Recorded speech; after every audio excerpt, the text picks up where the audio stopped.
Halo semuanya, Assalamualaikum warahmatullahi wabarakatuh. Bagaimana kabarnya hari ini? Semoga baik-baik saja ya. Semoga senantiasa diberikan kesehatan, baik jasmani maupun rohani. Ya, pada kesempatan kali ini kita akan belajar fikih bab puasa atau yang terdapat dalam buku paket di bab ketiga kelas 8 semester 1. Ya, apa sih puasa itu? Puasa yaitu biasa kita bilang sebagai siam atau saum. Nah, siam dan saum ini yaitu bentuk masdar dari kata soma yasumu sauman bersiaman, yang artinya yaitu mencegah atau menahan. Nah, secara istilah, puasa yaitu menahan diri dari segala sesuatu yang membatalkan atau sia-sia dari terbitnya fajar hingga terbenamnya matahari atau terdengarnya adzan maghrib. Ya, apa saja sih syarat-syarat dari puasa? Yang pertama yaitu Islam. Ya, Islam itu kenapa kita Islam adalah salah satu syarat dalam puasa, yaitu karena di dalam rukun Islam yang ketiga, puasa adalah bentuk salah satu bentuk ibadah kita kepada Allah ya.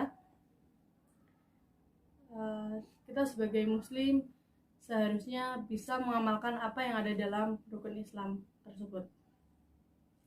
Kemudian yang kedua yaitu balik. Balik yaitu biasanya orang-orang yang balik itu di usia remaja, seperti adik-adik sekarang ya, di usia 14 tahun atau 13 tahun kan. Biasanya di usia segitu mereka mulai balik ya. Kemudian yang ketiga, berakal sehat atau dia bisa membedakan yang baik dan buruk. Nah, itu berakal sehat, sadar secara jasmani maupun rohani. Yang keempat yaitu mampu di sini yaitu orang-orang yang sehat dari sakit, atau misalnya ada orang tua kita atau nenek kakek kita ya, mereka sudah rentan sehingga kurang mampu untuk bisa menjalankan puasa dengan baik. Yang kelima yaitu suci dari haid maupun nifas ya. Kenapa itu termasuk dalam syarat? Karena orang yang haid dan nifas itu mereka dalam keadaan hadas ya, jadi mereka tidak diperkenankan untuk beribadah gitu. Yang keenam yaitu menetap atau mukim. Jadi orang yang berpuasa itu tidak dalam keadaan sedang berpergian ya. Kemudian rukun dari puasa yaitu yang pertama niat. Niat adalah adanya kesengajaan di dalam hati untuk menjalankan sesuatu atau segala sesuatu yang mengharapkan ridho dari Allah. Itu niat ya. Yang kedua, meninggalkan segala sesuatu yang membatalkan puasa. Nah, kemudian juga apa saja sih sunah-sunah dalam puasa? Yang pertama yaitu makan sahur. Nah, kenapa makan sahur adalah sunnah dalam puasa? Karena di dalam sahur terdapat keberkahan. Jadi ketika kita berpuasa, sebelum berpuasa kita sahur, maka Allah akan memberikan keberkahan dalam puasa kita. Kemudian yang kedua, mengakhirkan makan sahur sebelum fajar terbit. Sebelum biasanya kita lihat biasanya itu ya imsa atau adzan maghrib. Nah, itu sebelum fajar terbit. Nah, kemudian yang ketiga, menyegarakan berbuka begitu adzan maghrib berkumandang. Jadi kalau ditunda-tunda nanti malah jadi nggak berkah puasanya. Yang keempat, meninggalkan hal-hal yang sia-sia seperti berdusta atau berbohong, kemudian menggunjing, dan segala hal-hal lainnya yang bisa membatalkan atau bisa membuat puasa kita menjadi sia-sia ya. Kemudian selanjutnya memperbanyak amal sholih seperti memperbanyak sholat sunnah, membaca Al-Quran dan sebagainya, dan segala hal yang membuat ibadah kita lebih banyak lagi gitu. Kemudian selanjutnya memberikan buka puasa kepada orang-orang di sekitar kita.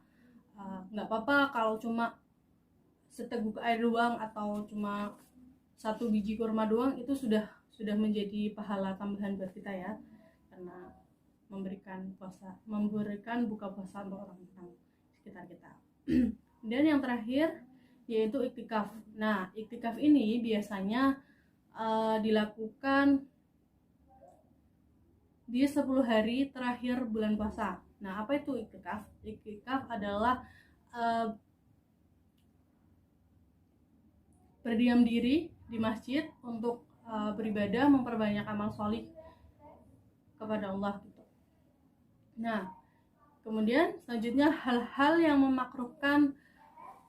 dimakruhkan dalam berpuasa, yaitu yang pertama berkumur-kumur berlebihan gitu. Misalnya kita lagi kering banget terus kita kumur tapi berlebihan, ya itu makruh ya, nggak boleh. Dan yang kedua, menyikat gigi setelah terbitnya fajar.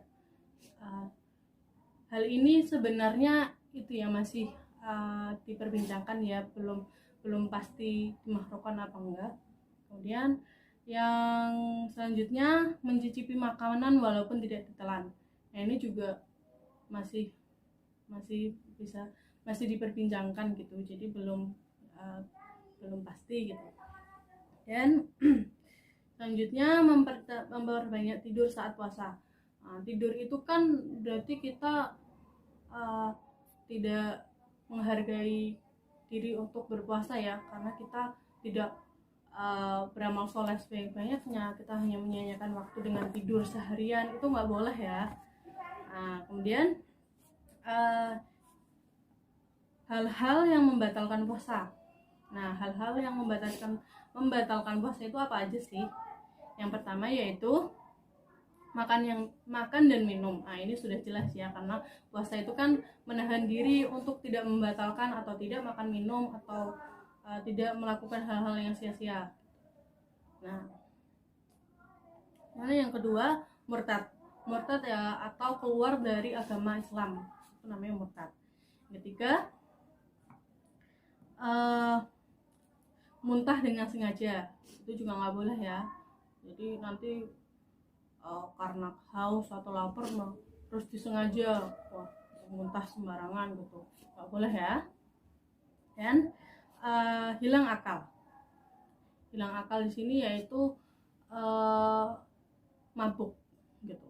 Nah, kalau sudah mabuk otomatis kan dia sudah membatalkan makan dan minum, jadi ya itu akan tambah lagi berarti ya, hal yang membatalkan itu menjadi hal yang ditambahkan gitu. Dan juga keluarnya darah haid. Nah, kalau misalnya nih adik-adik di tengah-tengah puasa tiba-tiba keluar haid, ya udah berarti batal, kita nggak boleh melanjutkan lagi berpuasa gitu. Nah, kemudian yang terakhir macam-macam puasa. Nah, puasa itu ada 2 ya, yaitu puasa wajib sama puasa sunnah. Nah, puasa wajib ini biasanya dilakukan ketika bulan Ramadan. Kita lakukan selama 30 hari.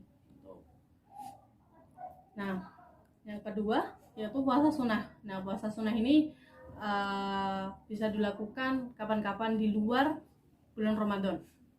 Seperti puasa Senin Kemis, puasa Daud, puasa Arafah, atau puasa di bulan Muharram. Ya, begitu ya adik-adik. pembahasan pada kesempatan kali ini. Mungkin kurang lebihnya mohon maaf, kalau ada kesalahan saya mohon maaf. Terima kasih untuk partisipasinya. Wassalamualaikum warahmatullahi wabarakatuh.